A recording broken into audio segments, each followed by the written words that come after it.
Fightin Phils second baseman Albert Cartwright is in his third season in the Philadelphia Phillies organization. Acquired in January of 2011 from the Houston Astros in exchange for former Reading Phillies pitcher Sergio Escalona, Cartwright missed his first season with the Phillies in 2011 due to a right Achilles injury. However, back in his second season healthy, Albert, a 2013 Eastern League All-Star, is poised to have a strong finish to the year and put his name back on the prospect map. All right, Albert, you were coming off of a career year in 2010. You hit .319 with 10 home runs in the California League. Had an opportunity to get your first taste of AA in the Astros organization.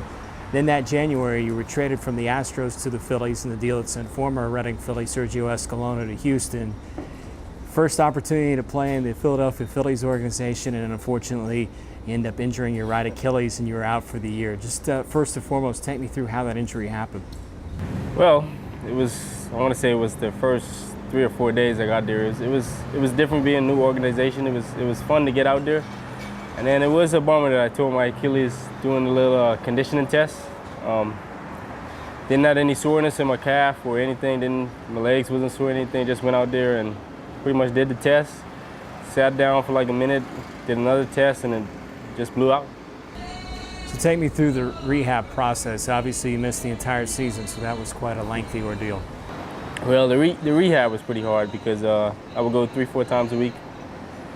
Basically, for the first month or two, basically do nothing but get your Achilles rubbed out. Try to get that scar tissue. Try to get the scar tissue out of there, and it's pretty hard because you get off of surgery and then you lay on this bed.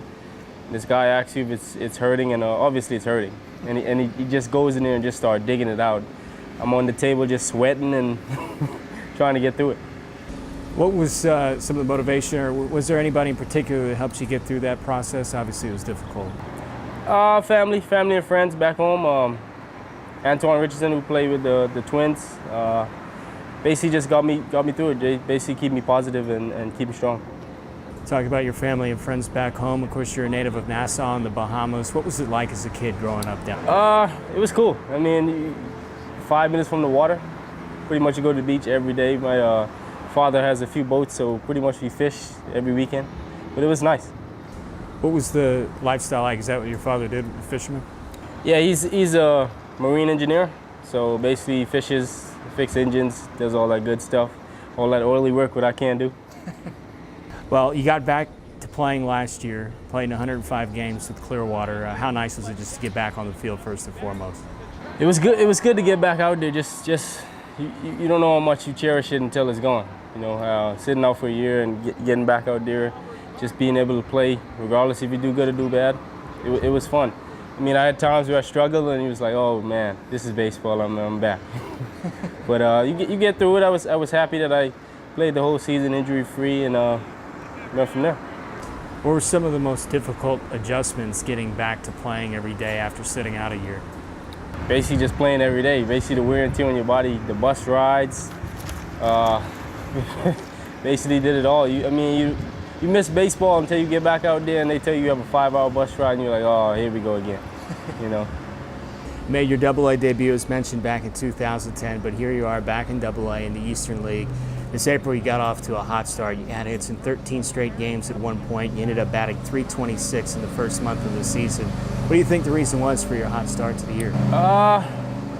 Pretty much just being excited to play. Pretty much not worrying about if they're throwing a curveball or not thinking too much. Pretty much just being patient to the plate, getting a good pitch to hit, and seeing the ball hit the ball, like how they say it in Little League. Now, with that said, obviously, this is a game of adjustments, and the pitchers in the league started adjusting to you and your aggressive style. What were some of the things that you started to see from opposing pitchers as they made those adjustments? They wouldn't just lay that first pitch fastball in there. I pretty much told them that I'm gonna hit it the first good one I see. So they started me off with some breaking balls, some two seams in, and I started overthinking a little bit and got out of being patient and getting a good pitch to hit. And I struggled for a little bit, but I think now getting back to being patient, getting back to seeing the ball and hitting the ball. Talking about that patience and being a little bit more selective at the plate, you've walked 20 times this year. 11 of those 20 walks have come over the last 2 weeks. Has that obviously been part of the plan? Yeah. I mean, Frank talked about being patient, trying to have a plan when you go up to the plate. I still want to stay aggressive, but I have to be intelligent with it and just let it go from there. If they walk me, they walk me. Don't be afraid to take the walk. In addition to being aggressive at the plate, you're also known for being aggressive on the base paths. You're second on the team currently in stolen bases. What's your philosophy when you're out there in terms of tempting steals?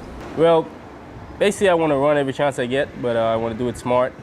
If the score dictates me to run, then I need to run. If we're down by a few, then just need to play it smart and go from there. Has there been anything that you've learned over the first few months of the season in terms of running the bases and picking your times when to steal? I want to say the first couple months, the first month of the season, I was just basically just running the run, and guys down here are a little bit smarter, so you tend to get thrown a little bit more if you do that. So just picking good times to go, picking good pitches to go, and you get some stolen bases from that. Well, obviously you had a good first half of the season. You were named an Eastern League All-Star. Given where you've been in terms of having to come back from that Achilles injury, finally getting acclimated in the Philadelphia Phillies organization, what did it mean to earn that All-Star? Oh, man. Well, I've been playing for 6 years, since 2007, and never been named All-Star. So it was a great accomplishment just to know that you're All-Star. When Dusty came and gave me the news, I was really not expecting it, but it was so much joy, man. It was a great accomplishment. In terms of looking forward to the next couple of months of the season coming down the stretch, what are some of the goals that you have set for yourself? What would you like to see yourself accomplish? Continue getting walked, continue getting on base, scoring runs. It's putting the team in a position that get on base and win some ball games. Albert, thanks for the time. Appreciate it. Thank you. Albert Cartwright has experienced the ups and downs of professional baseball, and he's also experienced the ups and downs of the Eastern League. However, with that said, the second baseman is poised to have a career year in baseball town with a strong finish to the second half. Join us next time as we go behind the pinstripes with your Reading Fightin Phils.